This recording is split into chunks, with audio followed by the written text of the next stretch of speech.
All right, it's Monday, February 3rd, 2025. My name is Kessie Ian Anderson. Welcome back for another edition of Heresiarch. In this edition, we're going over the digital twin, the digital voodoo that they're doing to all of us. This is a PSA. You can't believe anything you see these days. These glasses aren't even real. Neither is my face. All this stuff was 3D tracked on using these dots that I drew on with this marker. Actually, the marker isn't real either. Neither is the background. Or my face. Have a good night.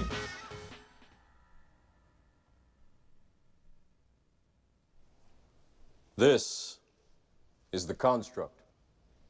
It's our loading program. We can load anything from clothing to equipment, weapons, training simulations, anything we need. Right now, we're inside a computer program? Is it really so hard to believe? Your clothes are different, the plugs in your arms and head are gone. Your hair has changed. Your appearance now is what we call residual self-image. It is the mental projection of your digital self. This isn't real. What is real? How do you define real? If you're talking about what you can feel, what you can smell, what you can taste and see, then real is simply electrical signals interpreted by your brain. I mean, it's cliche at this point, but The Matrix gave us the playbook. It gave us 100% the playbook. It showed and illustrated, Hollywoodized and stylized, an analog, hardwired version of the wireless world we're living in. So technically, you could argue that we are in the Matrix, we are jacked in, but it is wirelessly. They showed us in a stylized, hardwired way. But we're not going to have wires coming out of us. Only people that are going to take Neuralinks and probably have to plug in to recharge. And whatever other augmented technologies they're going to put inside. He says electrical signals to your brain. Morpheus says that to Neo. We are electrical beings. All electromagnetic frequency is light. It just oscillates at certain ways that you can't see it. If we could see full spectrum, you would literally see the waves hitting your phone. You would literally see the photons sharing information. You would see it. So the digital twin. In the Matrix, it shows Neo and Morpheus, Mr. Anderson, in the chair, hard jacked into the Matrix. And they're talking.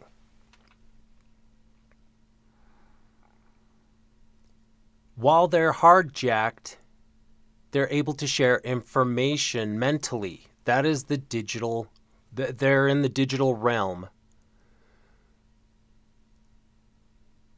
That is the digital twin. And I'm not being hyperbolic. This is reality. It is being done right now. And I'm going over some websites to show you, to explain my case. Now, it comes down to belief. Are you going to accept it? But then once you do accept it, it comes down to the next excuse. Oh, well, they're not that far yet. They're not doing it to us yet. Whereas Matrix was 1999, all the tech that built up to that show mentally has been in place for about 70 years previous to the Matrix. So let's look at this. The International Barcode of Life. It's ibol.org, IBOL.org. What is DNA barcoding? DNA barcoding is a method of specimen identification using short, standardized segments of DNA. Every species has its own barcode, just as every person has their own fingerprint. These DNA barcodes can be compared to a reference library to provide an ID. If we click that, we can check out more, but let's continue. Barcoding basics. While the technologies used for DNA barcoding research have continued to grow and evolve, the basic process remains unchanged. Step 1, extract DNA. Step 2, you amplify it. Step 3, sequence. And step 4 is you compare. Real-world unity. Oneness. DNA barcoding is used for more than just research. It can also help address problems with broad impacts on all areas in which society interacts with biodiversity. Some practical applications include pest and disease control, i.e. food production and safety, resource management, biodiversity conservation, and education. So this International Barcode of Life, they are literally cataloging all DNA. This is a Rockefeller Institute initiative. So that is an underpinning. The DNA barcoding is moving on simultaneously. Now let's go to the IEEE.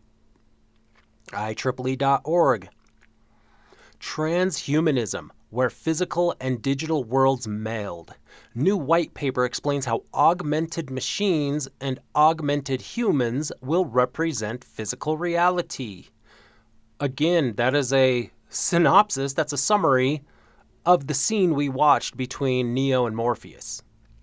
This is 3rd of October of 2019. Kathy Pretz is the editor-in-chief of the Institute, IEEE member publication. The Institute. Transhumanists say someday technology will dramatically enhance human intellect and physiology. That day might arrive sooner than we think. People are already leveraging machines to improve their well-being and athletic performance and to extend their knowledge. Think fitness trackers, exoskeletons, and artificial intelligence. In the Augmented Machines and Augmented Humans Converging on Transhumanism white paper, IEEE senior member Roberto Sirocco describes how the transition is taking place through increased intelligence of machines, improved communications methods, and technologies that are being used to augment humans. Sirocco is co-chair of the IEEE Digital Reality Initiative, which seeks to advance artificial intelligence, augmented reality, machine learning, smart sensors, virtual reality, and related technologies. Through the transhumanism, cyberspace and physical reality will be our perceived reality. He says, human augmentation and machine augmentation are converging, creating a new symbiotic creature. Here are highlights from the white paper, which was released in June. Now, before I go into that, I wouldn't necessarily have too much of a problem with all this if they were just upfront about it. Yes, they're upfront. Somebody could argue, well, it's been here the whole time right in front of us. It has. But all the laser pointers of us being the cats has been pointed to politics, has been pointed to politicking, has been pointed to everything but what is going on. And then when you do, you get called a conspiracy theorist for jumping into this. I mean, this is the IEEE. This is the one that's in all 1,000+ corporations, hundreds of nations, all members, all engineers, all share. They all have jobs. They're all making oodles of money in this Judeo-corporate federal fiat world. Now it brings us into the digital voodoo, the digital twin. So the digital twin concept is very interesting. It is very old. Now, you don't have to accept what I'm saying. This is my 2 cents. It helps me understand it better. I call this digital twin, they're trying to harness our spirit. They're trying to make almost a ghost or an illusion, the ghost in the machine, an illusion of what our spirit actually is, or our soul. So let's go into digital twins. One phenomenon that is driving a transformation of the intersection between humans and technology is the creation of digital twins, virtual models of objects, processes, and large systems. Now, when you hear digital twin, you think human. You have to understand, this is everything.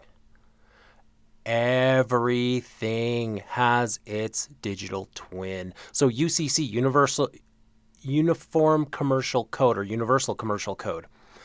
every item that you purchase, it used to have group identifiers when you buy it at the store.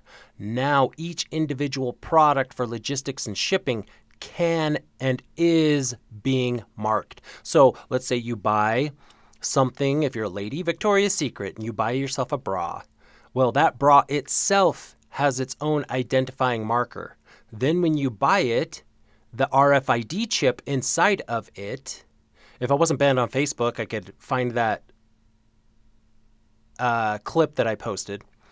And inside of almost everything at this point, there is a tag inside. And that tag, once you purchase it, they can track and target wherever you go with their product. So it will relay off of your phone, and they can triangulate who you are based on your purchase. They could look through your credit statement, your credit card, check what you purchased, verify that it is on you as a data point, and with your phone, triangulate that you are you to identify who you are. So when Trump is working on these deportations, what are we at, 5,000? If that. Well, they are using track targeting IDing, not just facial recognition. They can use purchasing. They can use geolocation. There's so many things that can be done with this digital twin information. So, but I want you to understand, it's not just humans. Virtual models of objects, processes, and large systems. Basically, they have a digital copy of the entire world. And you have to understand that it is now updating in real time. Let's say you have a website, for those of you who are computer savvy. If you're looking at a video or something and it freezes, you can press F5 on your keyboard and it will refresh. Now imagine a constant refresh of all time. So everything you're wearing, my digital twin, based on my phone, based on the frequencies hitting me, it will probably update to show everything that I'm wearing. And then it will create a model of me, a little virtual voodoo doll of me, and put me in different situations to see how I will respond. This is like Sims on steroids. So they can take my digital me that they have created, and even then, how far has it gone is the question. That's something that Sabrina Wallace could go into light years better than I could. So as this is refreshing and real-time updating using the frequencies and waves that are always hitting us, the light, because electromagnetic frequency, radio frequency, all wavelengths are light hitting us. So the digital twin, this necklace is being, and this is my little shungite necklace. Here I was thinking, oh yeah, I'm going to stop the electromagnetic frequencies with my shungite necklace. Oh no. No. It has been accounted for. So as the wave hits me, it sees that I'm wearing this, and it will just update the system. This is quite possibly the most sinister matrix we're actually in, because it's chains that we don't see. But they are chains. Digital twins can be created from anything physical that is wired for data with sensors, including you and me. Now, this is 2019. They're saying that it was wired. Now, even then, this is cover. We are wireless. They have been hitting us with the satellites, the CubeSats. They've been hitting us with the drones. They've been hitting us with the 5G, the towers, our routers, our phones. They've been doing this since for who knows how long is what I'm saying. At least 1995 that I'm aware of, maybe even earlier. Most likely earlier. This system was already there. Just somebody gave them the key to the game board, said, okay, you guys are the ones chosen to play God so that we can train the algorithm of these people and gaslight them to the point that they're about to lose their minds. So she's saying wired for data with sensors. Well, now we have biosensors in us. We've had biosensors in us. If you go back to my last video, the Biodigital Convergence Part 2, I explain where they're hitting us on that BioDigCon website. So we're being hit from every angle to get biosensors inside of us so that they can get the readings, so they can have the most accurate digital twin possible, and then to run simulations over and over and over and put us. Who knows how many times I've died spiritually or digitally And does it affect us? How tied in to us is it? Now that I don't know, but I know it's tied into us. So maybe there's a day you wake up and you feel like crud. Well, who knows what these digital necromancers are doing in their little Judeo labs.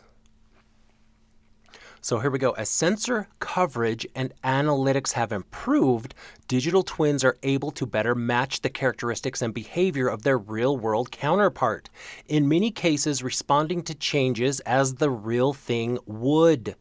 Think of them as clones. Every time the original version gets updated, i.e., I'm the original version, every time I lose a pound, every time I put on different clothes, every time I change my hairstyle or whatever, so does the twin.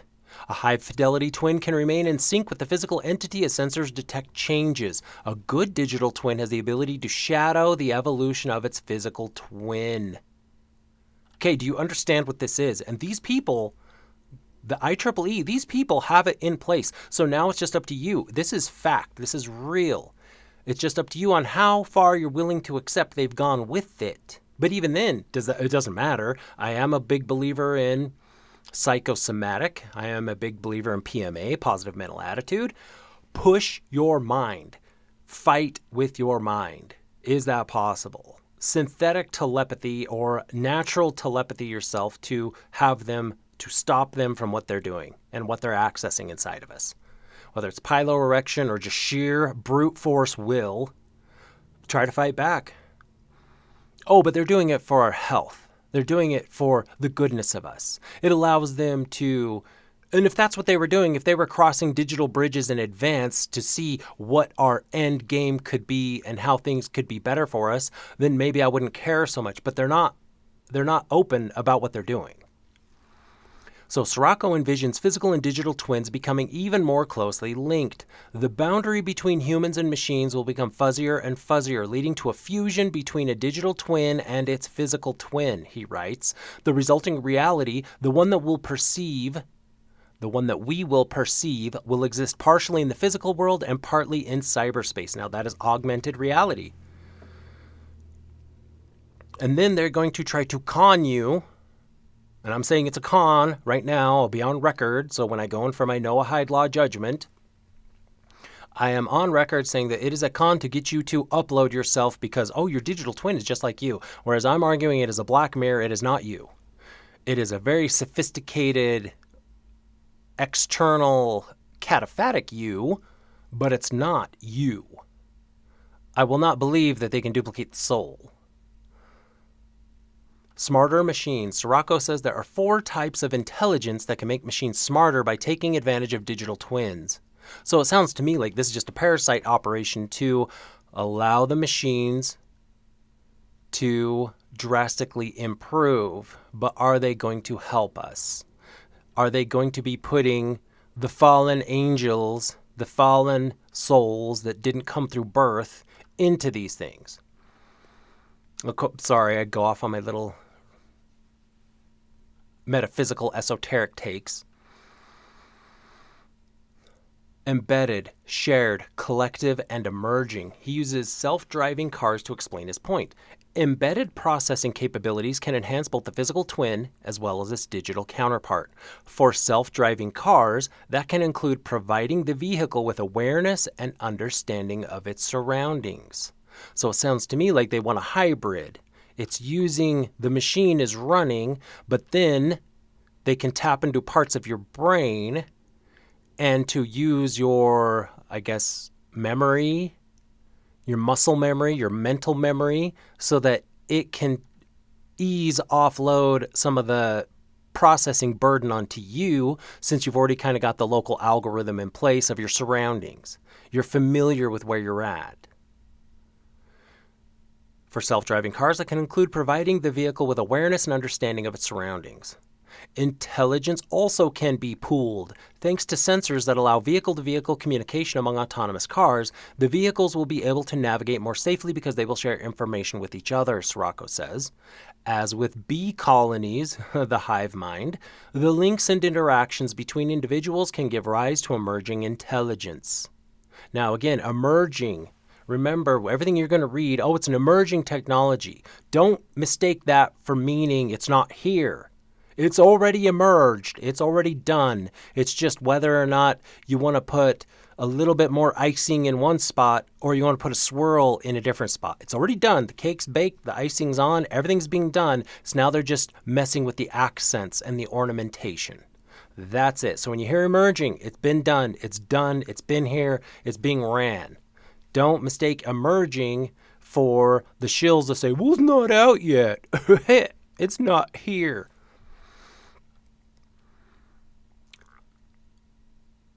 Each one might follow a few basic rules of the road, but as a result of their mutually influencing behavior, they could ultimately improve the flow of traffic as an ensemble.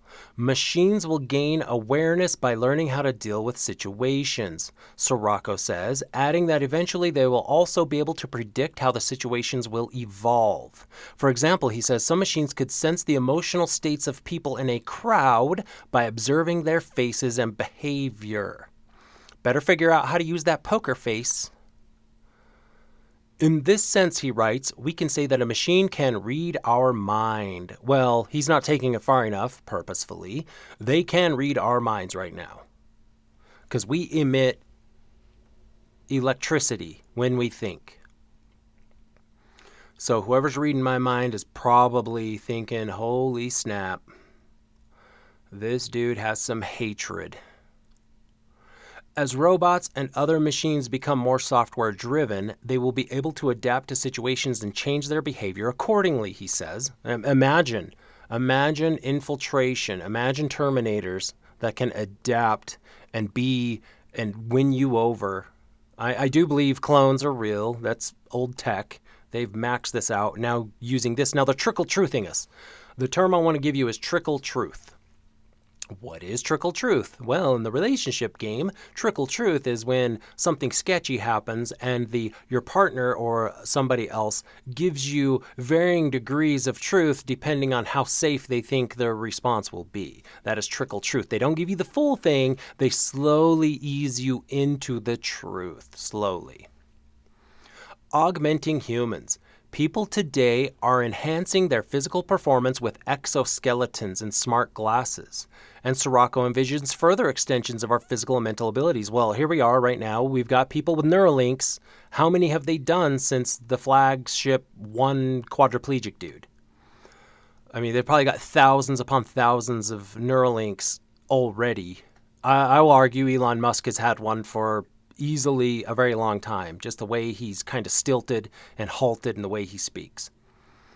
Future advances in prosthetics, for example, will enhance specific features like heightening our senses, he predicts. Smart prosthetics are becoming so seamless that they are no longer considered artificial parts, he says. The brain includes them in the body map. Now, going back to the Supreme Court, Myriad Genetics versus the Association for Molecular Pathology, where they said that if it is synthetic, it is patentable. You take part in all of this, how safe are you from litigation or being controlled because you're under patent? All of this sounds bananas. That is where they're going to trickle truth out to us. Oh, but we have a constitution. Like I said, constitution is a meme. It means nothing. They want something done, they're going to do it. Canada, I will argue at some point, some way, somehow, if not in name, the 51st state of America will bend the knee through these tariffs to become a part of us. Same with Mexico. This is the power play. The power play is the powers that be running China, which is the same group running the U.S., Israel. They are putting on this dog and pony show. They will unite one part for the other. We'll have our Joaquin and Boaz, our pillars of the Freemasonry. And just like Samson, he will crash the temple by pushing both pillars down. So what's coming is what I see. I see Israel, and what's funny is we bombed Somalia because of ISIS. I mean, how about you just aim a little north and to the right and are great at... I'll stop. Medical implants that monitor our health will become more common as medicine is customized to the patient, he says, and eventually it will be difficult for people to live without the implants. Yeah, and then you pay the monthly fee. Having an implant seamlessly connecting to cyberspace may become a competitive advantage, quickly leading to mass adoption, Sirocco says. Our cognitive space will extend into cyberspace. Now, that's the only true space. Cyberspace is the only true space. Through a medical implant, a continuum where it will be impossible to separate the cognitive self from the extended self. In the coming decade, the relationship between cyberspace will become seamless, a sort of sixth sense. Ethical concerns are likely to arise, he says, adding that it's important to consider the consequences. Yeah, nice. In the coming decade, the relationship between cyberspace will become seamless, a sort of sixth sense. Well, how many people have that naturally already? And they just try to commoditize it and sell it back to us by gaslighting us, like as Sabrina says, that they say the aura isn't real. And then they just relabeled it, called the biofield. Just like when Trump says, or everybody, not Trump, attacks the idea of 15-minute cities. And then you repackage it and call it Freedom City. And everybody, woohoo!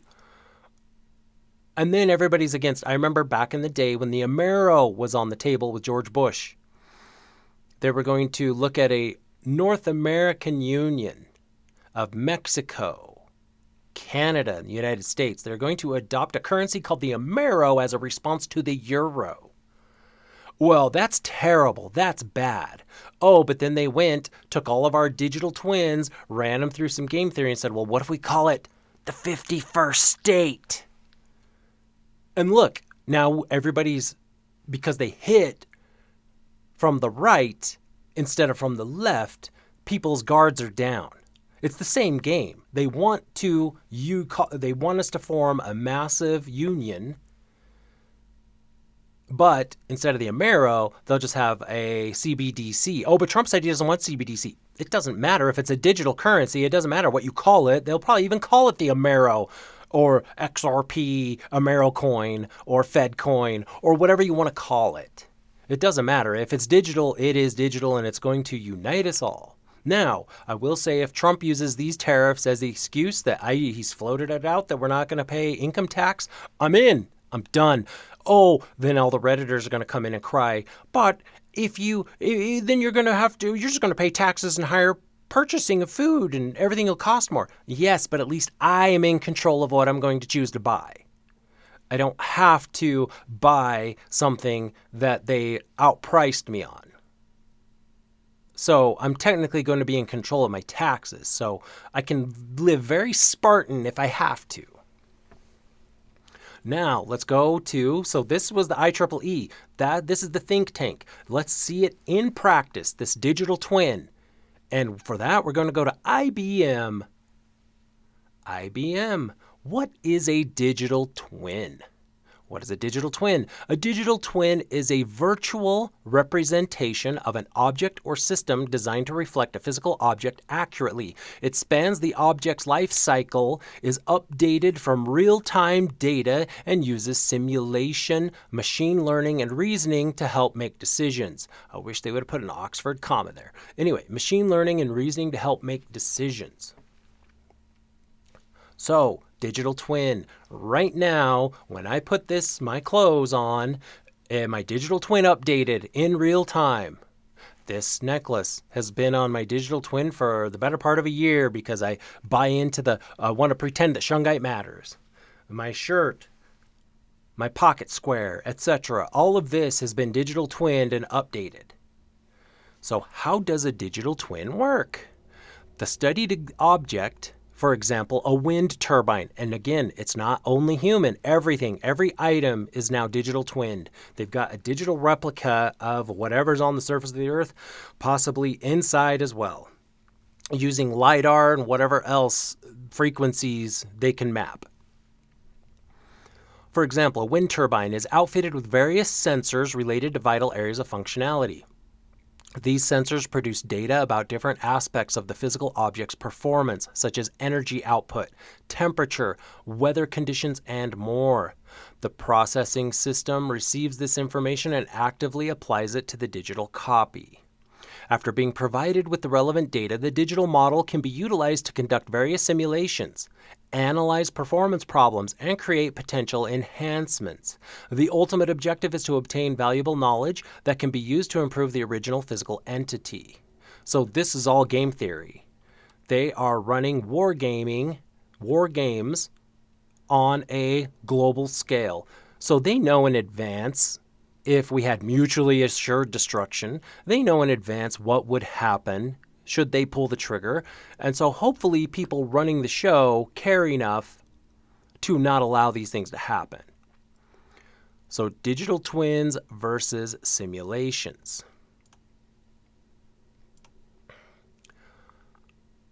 Although simulations and digital twins both utilize digital models to replicate a system's various processes, a digital twin is actually a virtual environment, which makes it considerably richer for study. The difference between a digital twin and a simulation is largely a matter of scale. While a simulation typically studies one particular process, a digital twin can run any number of useful simulations to study multiple processes. So, for example, Stranger Things, when she's wearing the brain machine interface, the little headset, they can put you mentally with your EEG, EKG into different simulation scenarios and play you out. You are now the Voodoo doll. The differences don't end there. For example, simulations usually don't benefit from having real-time data, but digital twins are designed around a two-way flow of information that occurs when object sensors provide relevant data to the system processor, and then happens again when insights created by the processor are shared back with the original source object. By having better and constantly updated data related to a wide range of areas, i.e. the world, combined with the added computing power that accompanies a virtual environment, digital twins can study more issues from far more vantage points than standard simulations can, with greater ultimate potential to improve products and processes. So, if you've played video games and you die, in some of those, it allows you to be the little spirit to float and move around. And let's say you're doing a level editor. Imagine having, because of the frequencies and waves, everything moving throughout here, you can get any vantage point you want of a person and how they're in their house. You can look at them from a third part. People talk about hacking into your optic nerve and looking through your eyes to follow what you're looking at.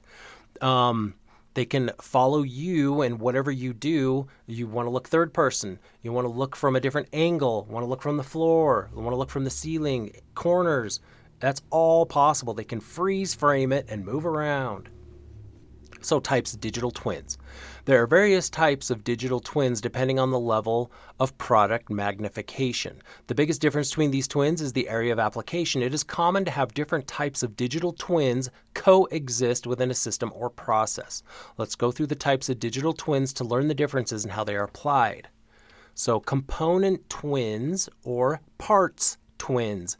Component twins are the basic unit of a digital twin, the smallest example of a functioning component. Parts twins are roughly the same thing but pertain to components of slightly less importance. Asset twins. When two or more components work together, they form what is known as an asset. Asset twins let you study the interaction of those components, creating a wealth of performance data that can be processed and then turned into actionable insights. System or unit twins. The next level of magnification involves system or unit twins, which enable you to see how different assets come together to form an entire functioning system. System twins provide visibility regarding the interaction of assets and may suggest performance enhancements. So let's go to component twins or parts twins. Let's take your hand. Okay, you're looking at your fingernails. Then you're magnifying out, and then you add on your fingers. Then you have your actual hand. You take those three components, put them together, you have an asset. Add your arm, then you basically have a system or a unit twin and how it moves.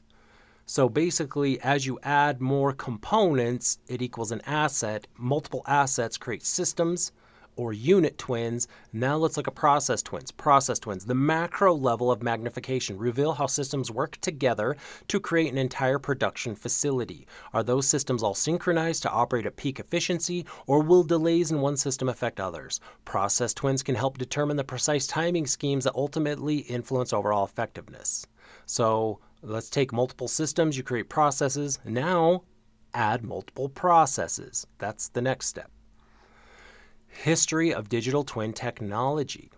The idea of digital twin technology was first voiced in 1991 with the publication of Mirror Worlds by David Galerner. However, Dr. Michael Greaves, then on faculty at the University of Michigan, is credited with first applying the concept of digital twins to manufacturing in 2002 and formally announcing the digital twin software concept. Eventually, NASA's John Vickers introduced a new term, digital twin, in 2010. However, the core idea of using a digital twin as a means of studying a physical object can actually be witnessed much earlier. So before I jump into this, a digital twin is like a blueprint. If you're going to build a house, you plan it out first. But a digital twin is digital, using code, using the biosensors, using more. So I guess here's the question. What came first, the digital twin or the real person? Were we kicking around in God's database at some point, and then through zygote fusion, the sperm and egg, with the nickel, calcium, or whatever that light happens, here we are. But anyway, just a thought. In fact, it can be rightfully said that NASA pioneered the use of digital twin technology during its space exploration missions of the 1960s, when each voyaging spacecraft was exactly replicated in another swimming pool. In an Earth-bound version that was used for study and simulation purposes by NASA personnel serving on flight crews. So the theory is, because they were able to penetrate the plasma field, the Van Allen belts, supposedly, 1960s, using tinfoil, that they created multiple spacecraft, number one, for parts, in case something happened, but also to be able to put it through simulations in the swimming pool. That's why they have a swimming pool. They're not filming everything down there, even though they have all the great... Anyway, advantages and benefits of digital twins. Better research and development. The use of digital twins enables more effective research and design of products with an abundance of data created about likely performance outcomes. So again, it's game theory. They're putting us in all these different simulations. So me, this is what I do. This is what I do throughout the day, or just throughout my life is how it's been. I'm a big fan of crossing bridges mentally. I will put myself in the world of pretend. How will I act? What will I choose to do in this scenario? I do that all the time. I put myself in random different scenarios and say, what would I say? What would I do? Now, if it ever presented itself, would I actually follow through? But it's better, in my opinion, to have a plan, a preemption, than to just go in blind. But that's just me. That's just what I do. Some people, I don't know, maybe it takes too much mental power or care, and you don't want to care. You don't want to put intention that way. But I'm a big fan of that, just so I can kind of have an idea of what I want to accomplish during the day, or, oh, this happened, I'm not going to be taken off guard. I'm going to respond and not knee-jerk react. So greater efficiency. Even after a new product has gone into production, digital twins can help mirror and monitor production systems with an eye to achieving and maintaining peak efficiency throughout the entire manufacturing process.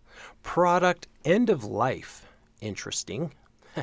Digital twins can even help manufacturers decide what to do with products that reach the end of their product life cycle and need to receive final processing. Go to the morgue. You're here for final processing. Through recycling or other measures. By using digital twins, they can determine which product materials can be harvested. Digital twin market and industries. While digital twins are prized for what they offer, their use isn't warranted for every manufacturer or every product created. Not every object is complex enough to need the intense and regular flow of sensor data that digital twins require. Nor is it worth it from a financial standpoint to invest significant resources in the creation of a digital twin. Keep in mind that a digital twin is an exact replica of a physical object, which could make its creation costly. I would argue you could save money. I guess you don't want to digitally twin every pet rock in the world. You just use one and just kind of use that as the There's a word I'm looking for. I can't find it. Alternatively, numerous types of projects do specifically benefit from the use of digital models. Physically large projects, buildings, bridges, and other complex structures are bound by strict rules of engineering. Mechanically complex projects, jet turbines, automobiles, and aircraft, digital twins can help improve efficiency within complicated machinery and mammoth engines. Power equipment. This includes both the mechanisms for generating power and transmitting it. Manufacturing projects. Digital twins excel at helping streamline process efficiency as you would find in industrial environments with co-functioning machine systems. Therefore, the industries that achieve the most tremendous success with digital twins are those involved with large-scale products or projects. Engineering, automobile manufacturing, aircraft, railcar, building construction, manufacturing, power utilities. The digital twin market is poised for growth. Now, they're not bringing humans into this, but humans are a part of this. We are part of the biosensors.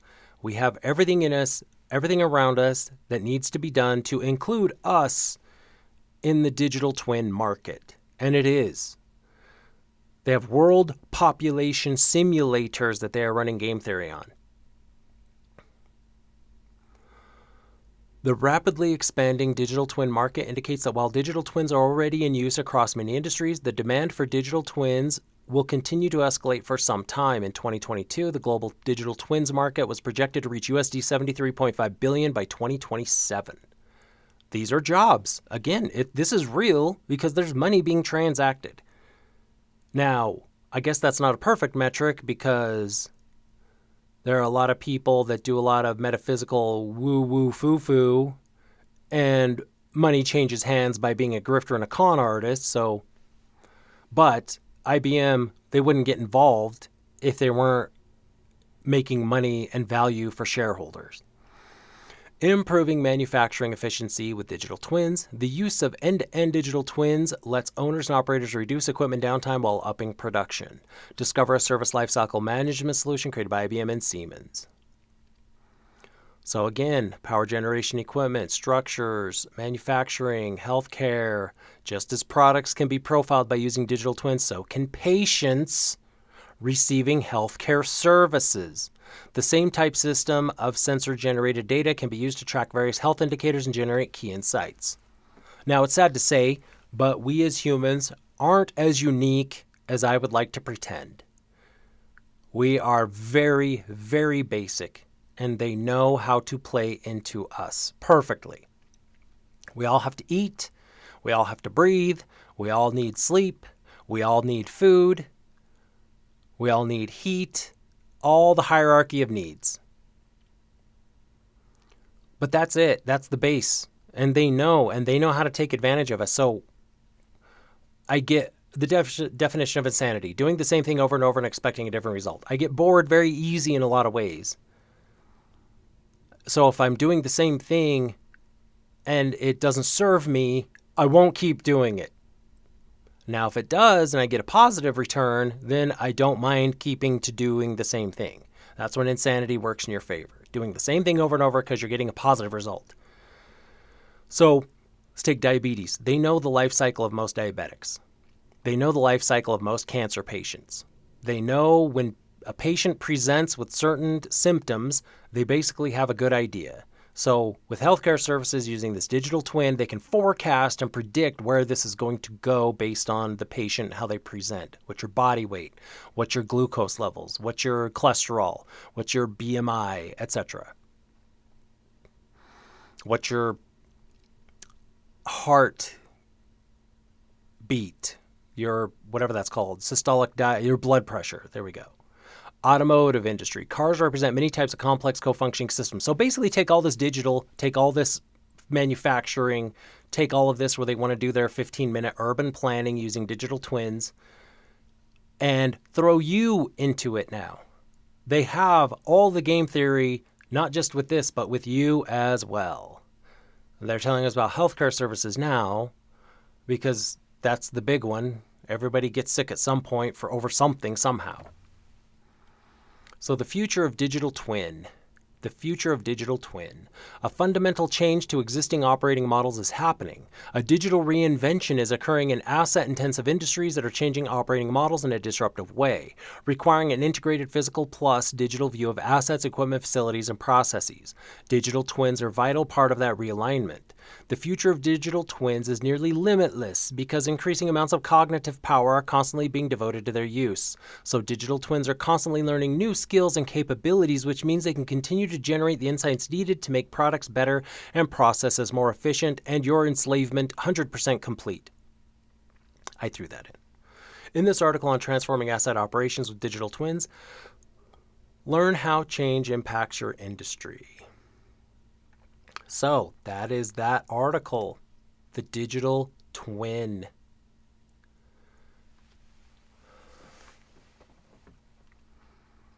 It's real. It is a real thing. The Matrix is basically not only the Matrix, they probably have hundreds of matrices, or matri, whatever the plural of matrix is, that they've put us in, and that they're running the game theory on.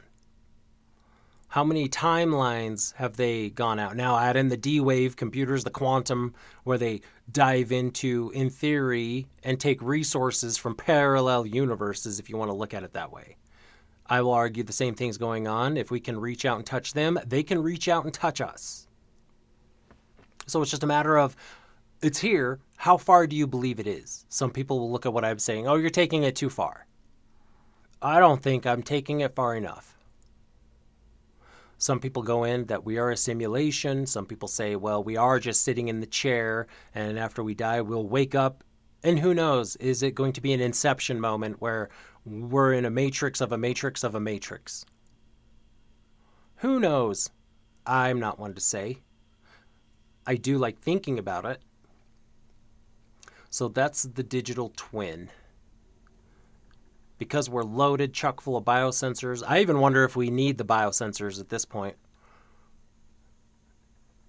But that seems to be in order to control it. And who's to say that there isn't more being controlled? Who's to say that there's more control or something else has been controlling it? We're just trying to jump in. Some people have posited that there's an AI. We were born in, or we're just being run by an entire AI. I don't know. I mean, but how do we fight it? What can we do? I don't know. I don't know that either. But this is just to let you be aware that there is a digital twin. Again, sheer will of force. Choose your thoughts. Choose what you want to be, how you want to think. And try, I guess, brute force mindset yourself. But so yeah, this is a banana world we're in. Banana world. It is bananas. What's going on is just absolutely bonkers, to put it lightly. All right, I'm going to stop there. Until next time.